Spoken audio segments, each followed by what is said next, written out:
안녕하세요. 시청자 여러분 반갑습니다. 오늘은 그동안 우리가 배운 창세기 1장의 창조 이야기에 담긴 그 영적인 의미를 종합적으로 살펴보겠습니다. 성경에는 계시의 이중성이 있습니다. 성경은 계시를 주신 당시의 사건을 교훈하는 1차적인 의미와 장차 예수 그리스도를 통해 성취될 구속사적인 의미를 동시에 가지고 있습니다. 이는 마치 밑에서 산을 쳐다보면 하나의 큰 산만 보이지만 정상에 올라가면 그 뒤에 여러 산이 늘어서 있는 것을 보는 것과 같습니다. 창조 또한 하나님이 말씀으로 천지 만물을 창조하셨다라는 그 교훈을 1차적으로 우리에게 전해주지만 2차적으로는 예수 그리스도를 통해 성취될 구속사의 위대한 설계도라는 것을 보여줍니다. 다시 말해서 우리가 흔히 아는 천지 창조 이야기는 단순히 물리적인 세계가 어떻게 만들어졌는지를 설명하는 것을 넘어 예수 그리스도를 통한 인류 구원의 위대한 구속사적 설계도를 담고 있습니다. 이것을 바로 계시의 이중성이라고 부릅니다. 첫째, 창세기의 구속사적 관점입니다. 창세기 1장의 창조 이야기는 다양한 학문적 관점에서 해석될 수 있지만 그 중에서도 구속사적 관점에 초점을 맞춰 보아야 합니다. 이 관점은 창조의 방법론이나 물리적 사실보다는 창조 사건 속에 담긴 영적인 진리와 인류 구원의 청사진을 발견하는 것에 더 큰 의미를 둡니다. 오늘 우리는 그동안 공부한 내용들을 다시 종합적으로 살펴봄으로써 창세기 1장이 물리적인 창조 이후에 구속사적으로 어떤 의미를 지니고 있는지 다시 살펴보고 정리해보는 시간을 가질 것입니다. 결론을 먼저 말씀드리면 첫째 날 빛 창조는 생명의 빛으로 오신 예수님을 예표하고 둘째 날 궁창 창조는 하나님이 장차 예수님의 십자가 사건을 통한 구원의 길을 여실 것을 예표합니다. 셋째 날 바다가 물러나고 마른 땅이 생겨 그 위에 생명체가 출현하는 사건은 예수님의 부활과 재림을 통한 새 하늘과 새 땅을 예표하고 있습니다. 이렇게 만들어진 구원의 틀 안에 넷째 날부터 여섯째 날까지 다양한 하나님의 백성을 끌어모아 여섯째 날 인간 창조에서 보여준 아담과 이브의 결혼이 예표하는 어린 양의 혼인잔치를 거쳐서 일곱째 날 영원한 안식으로 들어간다는 구속사의 설계도가 여기에 다 포함되어 있는 것입니다. 이처럼 구속사의 모든 계시는 예수 그리스도 안에서 완성되는 것입니다. 이제부터 자세히 그 내용을 살펴보겠습니다. 둘째는 틀 창조와 채우심입니다. 성경을 통해 하나님이 하시는 일을 꼼꼼히 생각해 보면 매우 질서 있게 행하신다는 것을 우리는 느끼게 됩니다. 하나님은 임기응변적으로 일하시는 분이 아니라 아주 정교한 설계도를 만드셔 하나님의 열심으로 신실하고 정확하게 일하시는 분이십니다. 창조 사건도 먼저 틀을 만드시고 그 다음에 내용물을 채워 넣으시는 방식으로 행하십니다. 첫 창조도 첫째 날부터 셋째 날까지 틀을 만드시고 넷째 날부터 여섯째 날까지 내용물을 만드셔 채우십니다. 예수님의 이 이루어지는 새 창조도 예수님의 초림, 십자가의 죽음과 부활을 통해 구속의 틀을 만드시고 승천하시고 성령을 보내 잃어버린 하나님의 백성들을 불러 거듭나게 하시고 거룩하게 하셔서 그 틀 안에 채워나가십니다. 궁극적으로는 이 모든 과정이 예수님의 재림으로 이루어질 구속사의 완성과 어린 양의 혼인잔치 그리고 영원한 안식으로 연결되는 위대한 설계도임을 보여줍니다. 이것이 바로 계시의 이중성을 이해하는 중요한 열쇠입니다. 셋째, 첫째 날 빛의 창조입니다. 성경의 첫 번째 책인 창세기는 1장 첫 머리말에서 세상이 창조되기 전 혼돈하고 공허하며 흑암이 깊은 위에 있었다고 말씀하십니다. 바로 이 혼란스러운 상태에 하나님께서 말씀으로 빛을 창조하셨습니다. 창세기 1장 3절에 나오는 빛은 단순히 물리적인 빛이 아닙니다. 이 빛은 히브리어로 오르라고 하는데 이는 생명의 빛을 뜻합니다. 우리가 아는 태양이나 달, 별과 같은 물리적인 발광체는 히브리어로 마우르라고 합니다. 이 오르는 단순한 자연 상태를 넘어 이 세상에 오실 생명의 빛이신 예수 그리스도를 예표하는 깊은 의미를 담고 있습니다. 요한복음 1장 4절은 그 안에 생명이 있었으니 이 생명은 사람들의 빛이었다라고 말씀합니다.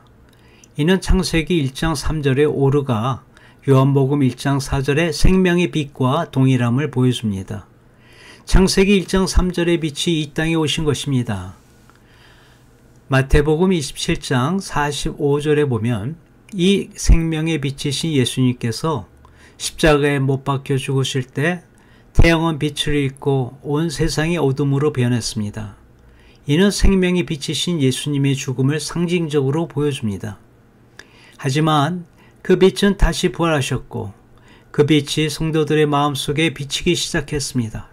고린도후서 4장 6절은 하나님께서 어둠 가운데서 빛이 비치게 하신 것처럼 우리 마음속에 생명의 빛을 보내셔서 그리스도의 얼굴에 나타나 하나님의 영광을 깨닫게 하셨다라고 말씀합니다. 예수님께서는 나는 세상의 빛이다. 나를 따른 사람은 어둠 속에 다니지 아니하며 생명의 빛을 얻을 것이다 라고 선포하셨습니다. 성경의 마지막 책인 요한계시록 21장 23절에서 25절은 이 빛의 역사가 궁극적으로 예수님의 재림 때 완성될 것을 예언합니다. 재림하실 예수님께서 영원한 빛이 되셔서 밤이 없는 새 예루살렘 성을 비추실 것을 예언합니다. 새 예루살렘 성은 해나 달의 빛이 필요 없는데 이는 하나님의 영광이 그 성을 밝히고 어린 양이 그 등불이 되시기 때문입니다. 그곳에는 다시는 밤이 없을 것입니다. 비로소 창세기 첫째 날 창조된 빛은 계시록에서 영원한 빛으로 그 성취를 완성합니다. 넷째, 둘째 날 공창의 창조입니다. 둘째 날 공창 창조는 첫째 날 빛 창조와 방법이 다릅니다. 하나님은 공창이 있으라라고 말씀으로 하지 않으시고 윗물과 아랫물을 나누시는 행동을 하셔 길을 만드셨고 그것을 하늘이라 칭하셨습니다. 이는 하늘로 가는 구원의 길을 창조하셨다는 뜻이며 예수님의 십자가 구원 사건을 통해 구원의 길이 열릴 것을 예표하는 것입니다. 이러한 구속사적 계시는 성경 전체에서 반복적으로 나타납니다. 창세기에서는 공창 창조를 통해, 출애굽기에서는 홍해가 갈라지는 사건을 통해, 신약시대는 예수님께서 십자가에 달리실 때 성전의 휘장에 찢겨져 지성스로 들어가는 길이 열림을 통해 궁극적으로 구원의 길이 열릴 것을 계시하셨습니다. 그러므로 우리는 하나님의 약속대로 의가 있는 곳인 새 하늘과 새 땅을 바라보며 거룩한 삶을 살아가야 합니다. 다섯째, 셋째 날 창조하신 생명의 바다와 땅의 창조입니다. 셋째 날에는 생명이 살 수 있는 바다와 땅을 창조하셨습니다. 이전까지는 생명이 살 수 없는 상태였지만 죽음의 바다가 물러가고 생명이 살 수 있는 땅과 바다가 나타났고 그 생명이 땅에서 싹이 돋아나기 시작했습니다. 이는 그리스도의 부활을 통해 많은 자들이 새 생명을 얻게 될 것을 예표하는 것입니다. 출애굽기에서는 죽음의 노예 시대가 끝나고 노예 해방의 시대가 열렸습니다. 십자가를 상징하는 유월절과 부활을 상징하는 홍해 도화를 통해 언약 백성인 이스라엘이 탄생했습니다. 신약시대에는 400년이라는 암흑과 같은 신구약 중간기를 지나 예수님이 오심으로 하나님 나라가 도래하고 십자가와 부활로 새 언약 백성인 교회가 탄생함으로써 창세기의 예언이 성취되었습니다. 그 언약의 시대가 지나고 새 언약의 시대가 도래한 것입니다. 그리고 계시록으로 가면 예수님께서 재림하심으로 이전에 하늘과 땅이 사라지고 새 하늘과 새 땅이 열리며 구원받은 성도들을 상징하는 거룩한 새 예루살렘 성으로 구원이 완성이 됩니다. 여섯째 날 아담과 이브의 혼인입니다. 천지창조의 절정이 결혼이며 동시에 구속사의 절정이 역시 결혼입니다. 이 결혼 속에 하나님 나라, 가정과 복음이 모두 담겨져 있습니다. 성경 전체에 게시된 결혼은 아담과 이브의 결혼, 이스라엘과 하나님의 결혼, 예수님과 교회의 결혼, 그리고 최종적으로 어린 양의 혼인잔치로 이어집니다. 아담은 예수님의 모형이며 이브는 교회 이스라엘의 모형입니다. 하나님께서 아담을 깊이 잠들게 하신 것은 그리스도께서 십자가에서 죽으실 것을 예표합니다. 그리고 아담의 갈비뼈로 이브를 창조하신 것은 그리스도의 죽음으로 교회가 탄생하는 그 모형을 그린 것입니다.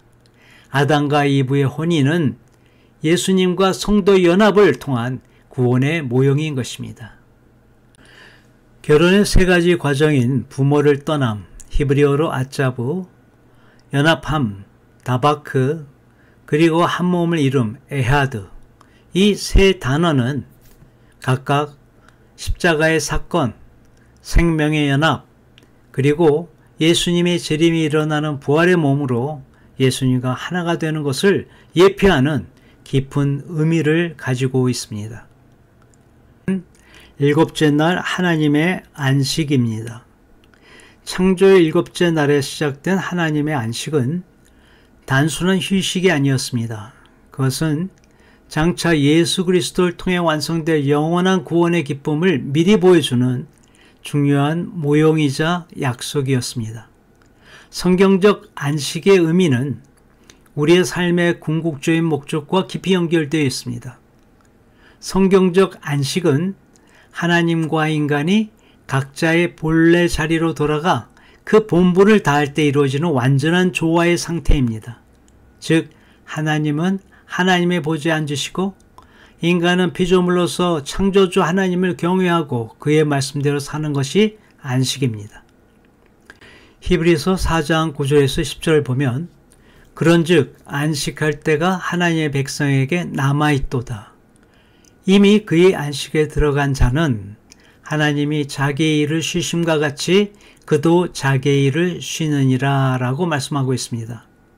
안식에 들어간 자, 바로 예수님은 하나님의 보좌 우편에 앉아 계시나 우리는 참 안식에 들어갈 일이 남아있다라고 지금 얘기하고 있습니다. 그렇지만 우리는 현재 여기서도 예배를 통해 장차 누릴 그 안식을 맛보며 경험할 수 있습니다. 그러나 우리가 누릴 궁극적인 안식은 예수님의 재림 때 이루어질 요한계시록 21장의 새 하늘과 새 땅의 모습, 새 예루살렘 성에서 이루어질 것입니다. 이것이 바로 하나님의 창조 사역이 궁극적으로 지향하는 영광스러운 완성의 모습입니다. 이처럼 창세기 1장은 마치 설계도를 가지고 집을 짓는 건축가와 같습니다. 설계도는 단순히 건축물에 대한 정보만을 담고 있는 것이 아니라 건축가의 의도와 비전, 그리고 그 건축물이 완성될 때의 모습을 모두 포함하고 있습니다. 창세기 1장의 창조 이야기가 바로 하나님께서 인류를 구원하시려는 위대한 설계도인 것입니다. 인간의 타락과 실패, 그리고 그들을 구원하기 위한 예수 그리스도의 십자가와 부활, 교회의 탄생과 새하늘과 새 땅의 완성까지 이 모든 것이 창세전에 이미 하나님의 완벽한 구원 설계도 안에 그려져 있었습니다. 우리는 그 설계도에 따라 한치의 오차도 없이 진행되는 거대한 공사의 한복판에 살고 있는 것입니다. 오늘의 성경 공부의 결론입니다. 창세기 1장의 창조 이야기는 단순히 과거의 물리적인 사건을 기록한 것이 아니라 죄와 사망의 권세에 갇힌 인류를 구원하시려는 하나님의 위대한 청사진입니다. 혼돈과 흑암 속에서 빛이신 예수 그리스도를 창조하시고 궁창을 나누어 구원의 길을 여시고 죽음의 땅에 생명을 싹트게 하신 것은 바로 우리에게 영원한 생명을 주시고자 하는 하나님의 사랑과 계획을 보여줍니다. 그리고 창조의 절정이 아담과 이브의 결혼인 것처럼 구속사의 궁극적인 목표는 예수님과 교회의 거룩한 연합입니다. 이 청사진에 의해 건설되는 하나님 나라의 완성은 새 하늘과 새 땅에 보여주는 영원한 안식입니다. 요한계시록 21장 1절에서 4절 보면 새 하늘과 새 땅이 열리고 새 예루살렘 성이 내려오며 하나님께서 그들과 함께 계셔서 모든 눈물을 닦아주실 것을 예언합니다. 이것이 바로 우리의 구원의 완성인 것입니다. 이 진리를 통해 우리의 믿음이 더욱 깊어지고 우리가 이미 구원받은 하나님의 백성이자 다시 오실 주님의 신부임을 기억하며 거룩하고 경건한 삶으로 주님을 맞이할 준비를 하시길 바랍니다. 오늘도 주님의 은혜 가운데서 승리하시는 하루가 되시길 간절히 바랍니다. 감사합니다.